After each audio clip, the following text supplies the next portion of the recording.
Honey trap Hungama ಮಧ್ಯೆ SD Somashekar ಚೀಟಿ secret ಬಿಚ್ಚಿಟ್ಟಿದ್ದಾರೆ.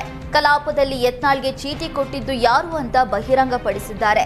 BJP ಶಾಸಕ ಯತ್ನಾಳ್ಗೆ ಚೀಟಿ ಕೊಟ್ಟಿದ್ದು ಸಚಿವ ಅಂತ ಬಾಂಬ್ ಸಿಡಿಸಿದ್ದಾರೆ.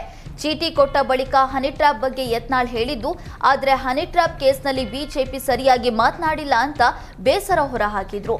ಈಗ ಕಲಾಪದಲ್ಲಿ ಯತ್ನಾಳ್ಗೆ ಚೀಟಿ ಕೊಟ್ಟ ಮಿನಿಸ್ಟರ್ ಯಾರು ಎಂಬುದು ಕುತೂಹಲ ಮೂಡಿಸಿದೆ.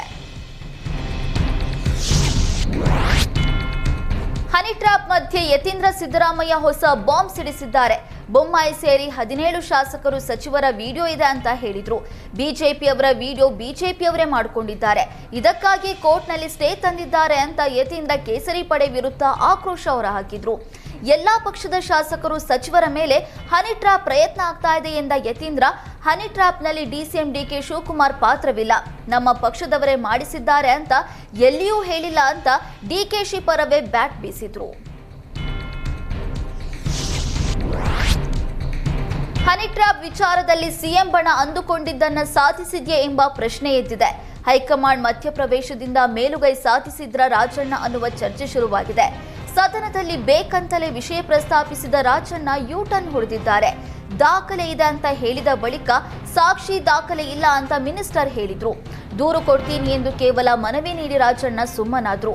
ಹನಿ ಟ್ರ್ಯಾಪ್ ಪ್ರಸ್ತಾಪದಿಂದ ಆ ನಾಯಕನ ಬಗ್ಗೆ ನಿರಂತರ ಚರ್ಚೆಗಳು ಆಗ್ತಾ ಇದ್ದು, ತಮ್ಮ ರಾಜಕೀಯ ವಿರೋಧಿಗಳಿಗೆ ರಾಜಣ್ಣ ಟಕ್ಕರ್ ಕೊಟ್ರ ಅನ್ನುವ ಪ್ರಶ್ನೆ ಎದ್ದಿದೆ. ಬಿಜೆಪಿ ಸರ್ಕಾರದ ಅವಧಿಯಲ್ಲಿ ಮಾಜಿ ಸಿಎಂ ಬಸವರಾಜ ಬೊಮ್ಮಾಯಿ ಸೇರಿದಂತೆ 17 ಜನ ಶಾಸಕರು ಹಾಗೂ ಸಚಿವರ ಹನಿ ಟ್ರ್ಯಾಪ್ ವಿಡಿಯೋ ಇದೆ ಅಂತ ಯತೀಂದ್ರ ಸಿದ್ದರಾಮಯ್ಯ ಬಾಂಬ್ ಹಾಕಿದ್ದಾರೆ. ಮಾಧ್ಯಮಗಳಲ್ಲಿ ವಿಡಿಯೋ ಪ್ರಸಾರ ಆಗದಂತೆ ಕೋರ್ಟ್ನಿಂದ ಇನ್ಸ್ಪೆಕ್ಷನ್ ಆರ್ಡರ್ ತಂದಿದ್ದಾರೆ. ಆಗ ಬಿಜೆಪಿಯವರೇ ಈ ರೀತಿ ಹನಿ ಟ್ರ್ಯಾಪ್ ಮಾಡಿದ್ದಾರೆ ಎಂಬ ಆರೋಪ ಬಂದಿತ್ತು. ರಾಜಣ್ಣ ಅವರು ಇಂತಹ ಪಕ್ಷದವರೇ ಹನಿ ಟ್ರ್ಯಾಪ್ ಮಾಡಿದ್ದಾರೆ ಅಂತ ಎಲ್ಲಿಯೂ ಹೇಳಿಲ್ಲ. ರಾಜಣ್ಣ ದೂರು ಕೊಟ್ರೆ ತನಿಖೆ ಮಾಡಿಸಿ ಶಿಕ್ಷೆ ಕೊಡಿಸ್ತೇವೆ, ಸರ್ಕಾರ ಬೀಳಿಸಲು ಹನಿ ಟ್ರ್ಯಾಪ್ ನಡೆದಿದೆ ಎಂದು ಹೇಳೋದಕ್ಕೆ ಸಾಧ್ಯವಿಲ್ಲ ಅಂತ ಯತೀಂದ್ರ ಸಿದ್ದರಾಮಯ್ಯ ಹೇಳಿದರು.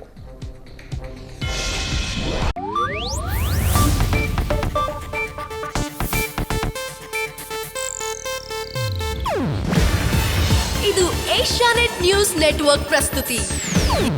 ನೀವು ನೋಡ್ತಿದ್ದೀರಾ ಏಷ್ಯಾನೆಟ್ ಸುವರ್ಣ ನ್ಯೂಸ್.